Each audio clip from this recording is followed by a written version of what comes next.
এসব দেখে অনেকেই অবাক হচ্ছেন, ভীষণ ভীষণ অবাক হচ্ছেন। কি কি দেখে?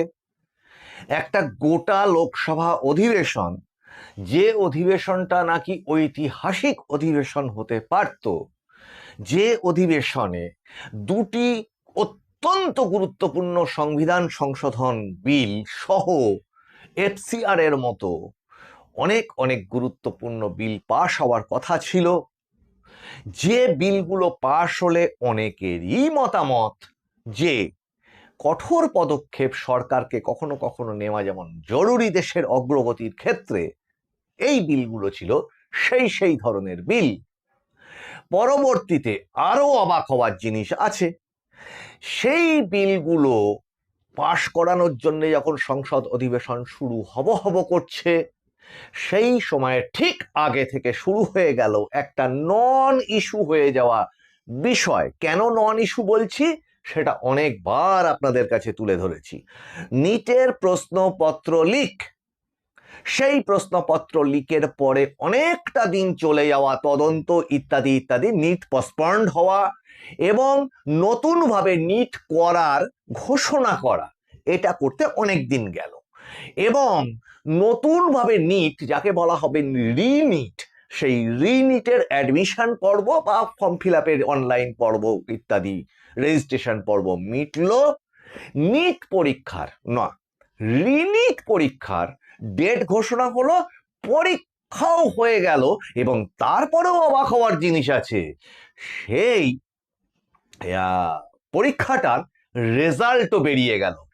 এইবার শুরু হলো সোনাম ওয়াংচুকে সামনে রেখে, বা একটা পরিকল্পিত ভাবেও বলা যেতে পারে, এখন আর সেটা বললে অত্যুক্তি করা হবে না, সিজেপি তাদের মুভমেন্ট, তার মধ্যে জড়িয়ে পড়া।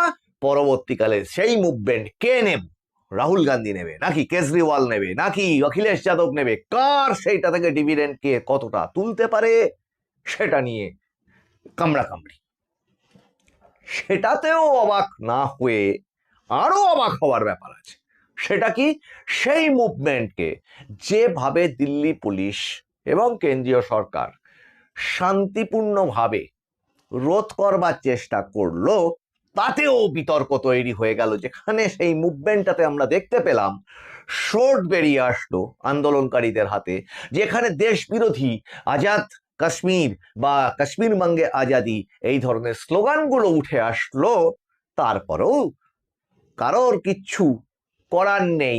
এরকম একটা অবস্থান দেখে দেশবাসী যেমন বিরক্ত হয়ে উঠছে, অবাক হচ্ছে, ভীষণ অবাক হচ্ছে, সেরকম সময় আমরা দেখলাম পুলিশ, র্যাব এরা পর্যন্ত এই আন্দোলনকারীদের হাতে মার খেলো। তাহলে তারা মানুষ নয়?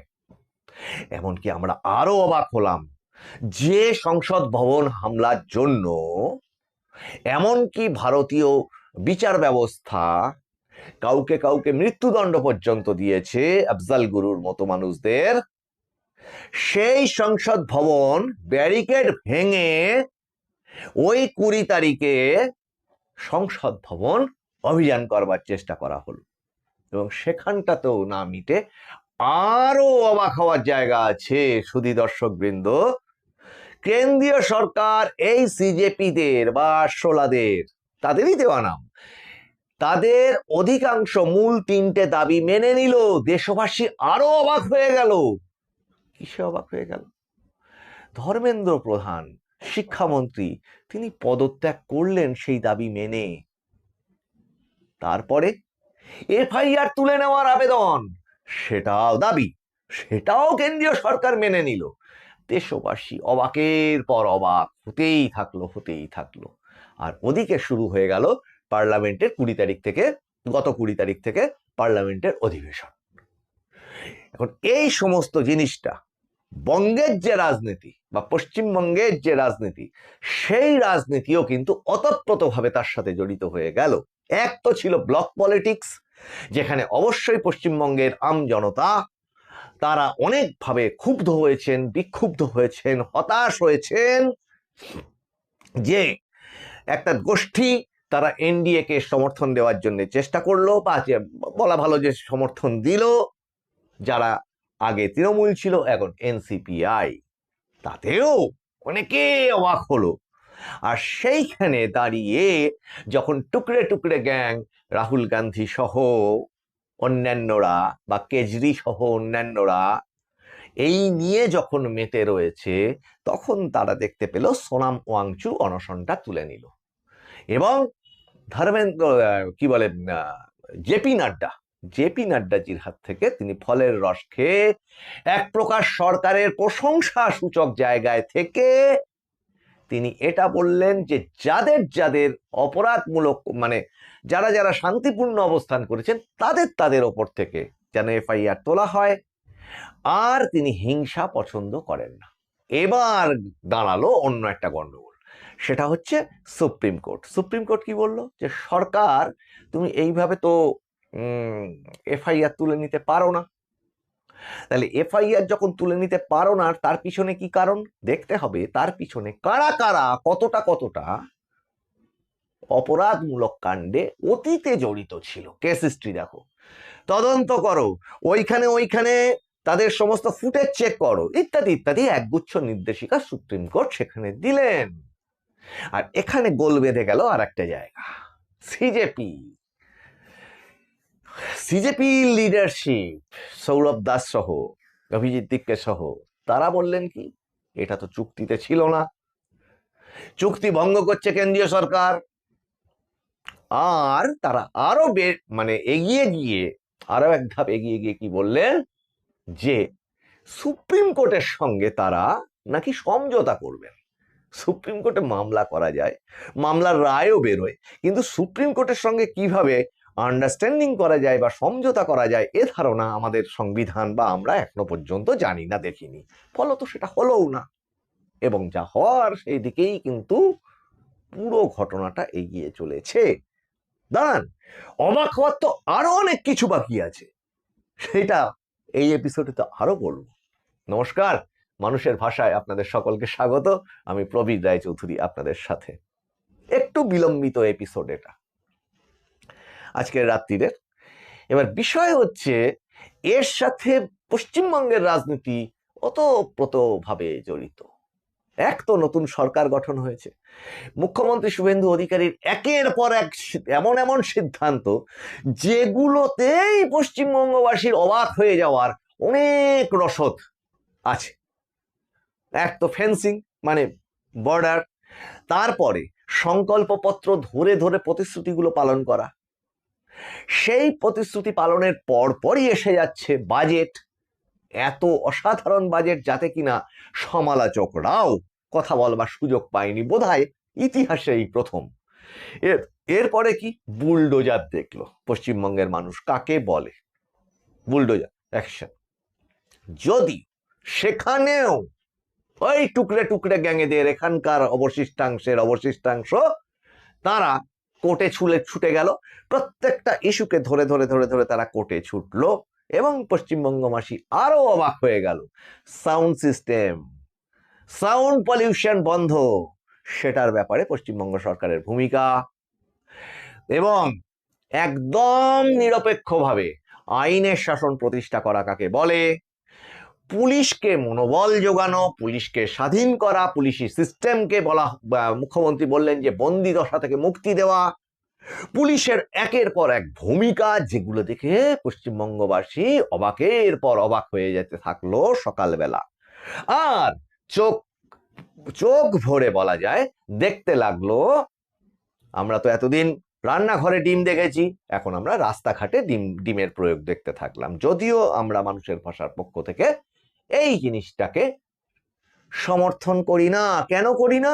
আমি এইটা বলি, প্রতিবাদ জানাও, চিৎকার করলে, আমার গায়ে যদি কেউ ছুঁচ ফুটিয়ে দেয় আমি বলে চিৎকার করব না? অবশ্যই করব।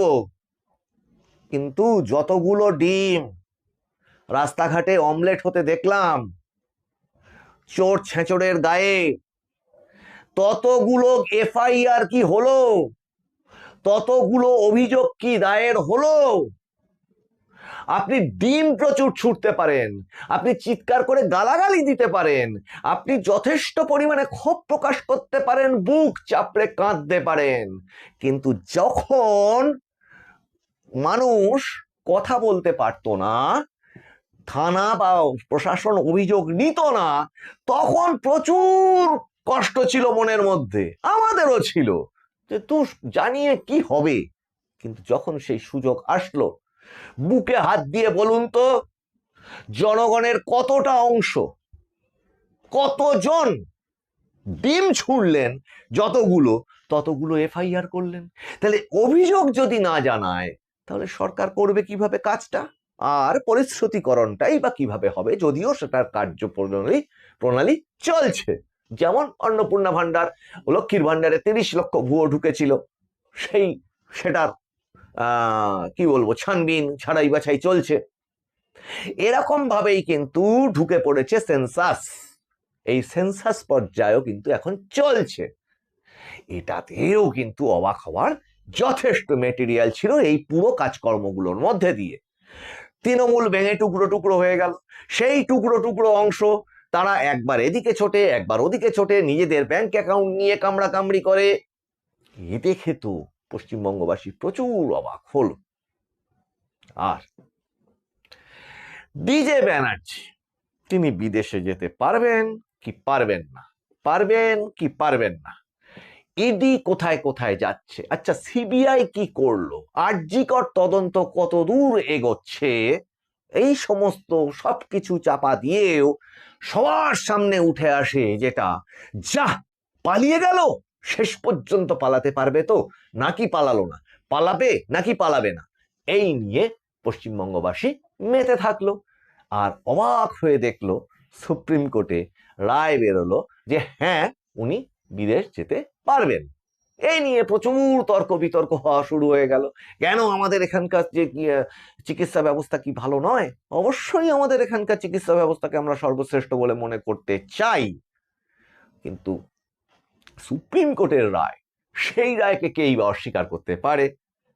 এখন এই সবটা মিলে যেটা দাঁড়ালো, তার মাঝখানে একটা ঘটনা ঘটে গেল, ওই সিজেপি মুভমেন্ট আর বারুইপুর কাণ্ড, এইগুলো যেমন একসঙ্গে ঘটতে থাকলো, আর একের পর এক জঙ্গি এই পশ্চিমবঙ্গের মাটি থেকে ধরা পড়তে শুরু করলো। টুডু মন্ডল কেস ঘটলো, নিজামুদ্দিন সেটা ঘটলো, তার সাথে এই জঙ্গি যোগ, ওদিকে সিজেপি মুভমেন্টে এই জঙ্গি হামিম মন্ডলের অংশ, মানে একটা লিঙ্ক, সেটা ধরা পড়া। এগুলো দেখে পশ্চিমবঙ্গবাসী মাঝে মধ্যেই অবাক হয়ে ওঠে, সব থেকে বেশি অবাক হয়ে ওঠে যে তার নাম হচ্ছে এই পশ্চিমবঙ্গের ফ্রন্টলাইন মিডিয়া। যেন তারা কোনোদিন কিচ্ছুই দেখতে পায়নি, কোথায় বড় ইমারত হয়েছে, কে কোথায় কত ধন সম্পত্তি লুকিয়ে রেখেছে, কার বড় বড় রিসর্ট হয়েছে, কে কত বড় লুটেরা, এসব তারা যেন কোনোদিনই দেখতে পায়নি, হঠাৎ দেখতে পায় তারা। তারাও অবাক হলো, আর পশ্চিমবঙ্গবাসীও সেই তাদের এই সমস্ত প্রোগ্রামগুলো দেখে দেখে অবাকের পর অবাক হয়ে উঠল। তো সব থেকে বড় অবাক যেটা, সেটা সুধী দর্শকবৃন্দ, অনেকেরই মনে হলো তাই তো, এই গোটা পার্লামেন্টের এই অধিবেশনটা এইভাবে মাঠে মারা গেল, সরকার এইভাবে পিছিয়ে আসলো, এর কিসের বার্তা গেল? সামনে উত্তরপ্রদেশের ইলেকশন, সামনে তো আরো আরো বিভিন্ন রকমের রাজ্যের ইলেকশন গুলো রয়েছে, পাঞ্জাবের আছে।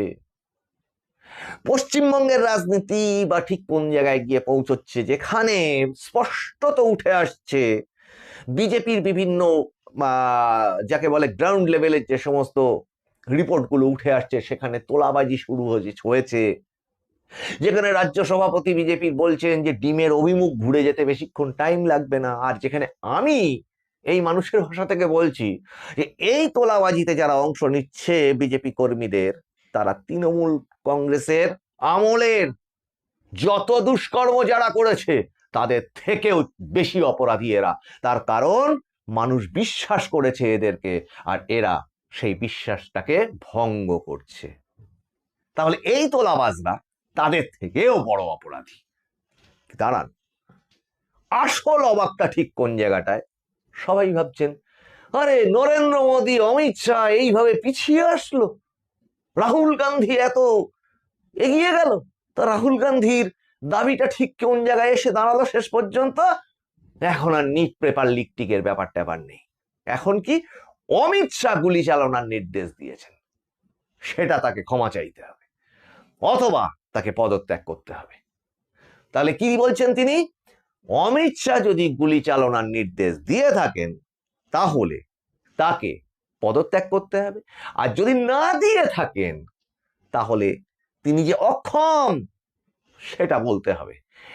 এই রকম আজব শর্ত রাহুল গান্ধীর মাথা থেকেই বেরোনো সম্ভব, যিনি ভুলে যান ইন্দিরা গান্ধী ওই দিল্লির রাস্তায় সন্ন্যাসী সাধুদের ওপর এমন গুলি চালনা করেছিলেন যাতে দিল্লির রাজপথ লাল হয়ে গেছিল, এবং অনেকেই মনে করেন সাধু সন্ন্যাসীদের অভিশাপ সেই দিন থেকেই ওই বংশটার ওপর লেগে আছে। এটা ভুলে গেলে কোথার থেকে চলবে?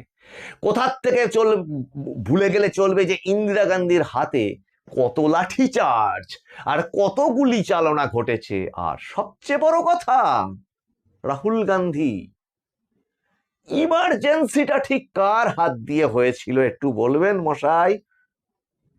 আপনাকে দেশবাসী এই জন্যে বোধহয় আদর করে পাপ্পু বলে ডাকে। আদর যত্ন নিয়েই আপনি থাকুন। অবাকটা হওয়ার সত্যি এখনো বাকি আছে। তার কারণ নরেন্দ্র মোদী আর অমিত শাহ কি তাহলে এতটাই দুর্বল হয়ে গেল? কেন্দ্রীয় সরকার কি সত্যি এতটা দুর্বল হয়ে গেল যে কেন্দ্রীয় সরকার দুটো কনস্টিটিউশনাল অ্যামেন্ডমেন্ট আনতে যাচ্ছিল, বা যেগুলো ডিউ আছে এখনো, যে এফসিআর এ পায়ের তলার মাটি সরিয়ে দিয়েছে টুকরে টুকরে গ্যাংয়ে, বিদেশি ফান্ডিং নিয়ে ফুলে ফেঁপে ওঠা, বিদেশি চক্রান্ত করে পার পেয়ে যাওয়া 80টা বছর, তাহলে এতটাই সহজ? তাই বলছি, এই যত অবাক কাণ্ড এই এপিসোডটাতে আপনাদের বললাম, সময় অভাবে অল্প অল্পই বললাম, এর ডিটেলে যত ঢুকবেন গুগল করলেই পেয়ে যাবেন তথ্যগুলো, সবকটাই বাস্তব তথ্য। তাহলে আমার তো মনে হয় এ তো কিছুই নয়, আসল অবাক হওয়াগুলো এবার বাকি আছে। সুধী দর্শকবৃন্দ, এই এপিসোডগুলো আপনাদের কেমন লাগছে আপনারা জানাবেন। আপনাদের সহযোগিতা প্রার্থনা করছি রাষ্ট্রবাদের সমর্থনে। আপনারা একটু সাবস্ক্রাইবটা করুন। অনেকেই দেখেন কিন্তু সাবস্ক্রাইবটা না করে চলে যান। আপনাদের অনুরোধে সাবস্ক্রাইবটা করতে বেশিক্ষণ টাইম লাগে না, শুধু ক্লিক করলেই হয়ে যাবে। ভালো লাগলে লাইক করবেন, আর মতামত জানাতে ভুলবেন না। কমেন্ট অবশ্যই করুন, হাত খুলে লিখুন, মত বিপক্ষ মত দুটোই উঠে আসুক। আর নোটিফিকেশন অন করে অল করে দেবেন, অলের ওপর ক্লিক করে দেবেন, তাহলে সবকটা এপিসোড আপনাদের ফোনের মধ্যে আপনারা পেতে থাকবেন। শুধু দর্শকবৃন্দ, শেয়ার করতে ভুলবেন না। আপনাদের সঙ্গে আবার দেখা হবে সামনের এপিসোডে। আপনারা নজর রাখুন মানুষের ভাষার পর্দায়, কারণ মানুষের ভাষা সবার মনের কথা বলে। বন্দে মাতরম, জয় হিন্দ, নমস্কার।